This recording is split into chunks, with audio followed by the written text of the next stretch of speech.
Kevin McCarthy has never lost a congressional race, but this time around he has a lot riding on the election. If Republicans take control of the House, he could be in charge of that entire chamber of Congress. Now, one of the most powerful politicians in America, 57-year-old Bakersfield Congressman Kevin McCarthy, says he never forgets his roots. I will always continue to fight for Kern County. I will always listen. We might not agree 100%, but I will listen to you and tell you directly what we're trying to do and accomplish. The son of a firefighter, McCarthy married his high school sweetheart and raised 2 kids. Before entering government, he owned a business called Kevin O's Deli. His political journey started with an internship with Bakersfield Congressman Bill Thomas. He went on to serve on the Kern Community College District and the State Assembly before coming to Congress in 2006.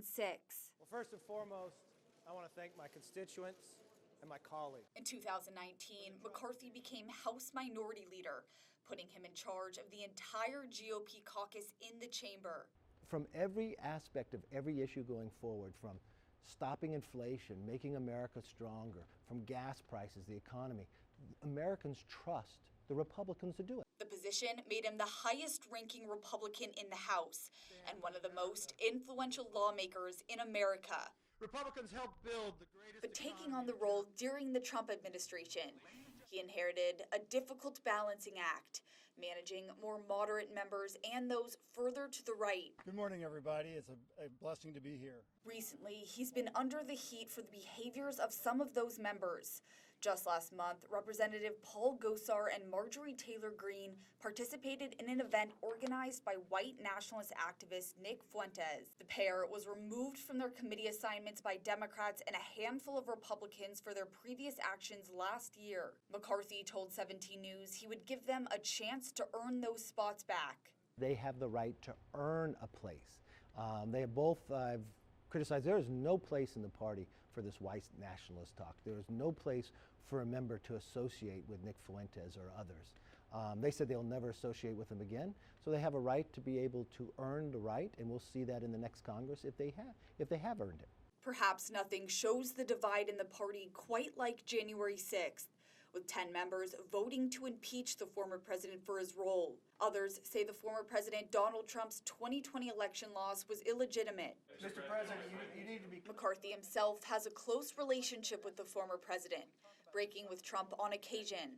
A week after January 6th, McCarthy said the former president bore some responsibility for what took place that day. The president bears responsibility. Soon after, he visited Trump at his personal residence. Since then, the former president and some GOP members in the House have blamed Nancy Pelosi for January 6th, saying the panel investigating the attack should look into her role that day. Good morning. Just to be clear, would you be open to the idea of using the commission to investigate something like the Justice Department's role or Nancy Pelosi or Capitol Security? Well, just to be clear, I'm going to focus on the issues people care most about. And you know, when we do that, we also have an accountability to hold this administration accountable. You've had the former president indicate that he's open to pardoning those who were convicted for their role on January 6th if he runs again and is elected president. You recently said that those who entered the Capitol that day were not exercising legitimate political discourse. So do you agree with the idea of pardoning those who are convicted for their role that day? I know you're very focused on one thing, but the American people are really focused on why the price of gasoline is so high. They're focused on why the streets are not safe. Those are the things I'm focused on. I've talked about January 6th that happened more than a year ago many times, but that's not what the American public is most concerned about. My job as their elected official is focus on what they care about, and that's what I'm doing.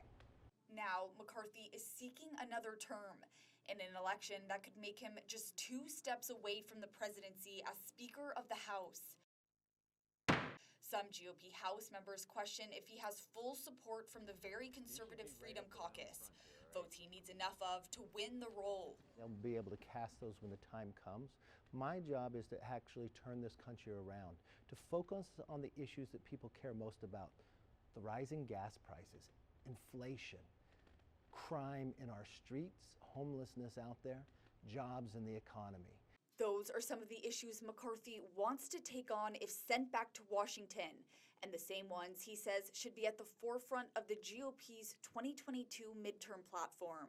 Week, President Biden announced his choice. McCarthy's approach stands in contrast with the Republican leader in the Senate, Mitch McConnell, who has not laid out a legislative agenda. Now, I have a disagreement with Mitch McConnell on this. I think elections should be about issues. Locally, he says his attention is on water and energy independence. Those are the things I'm most concerned about. Those are the things I will focus on.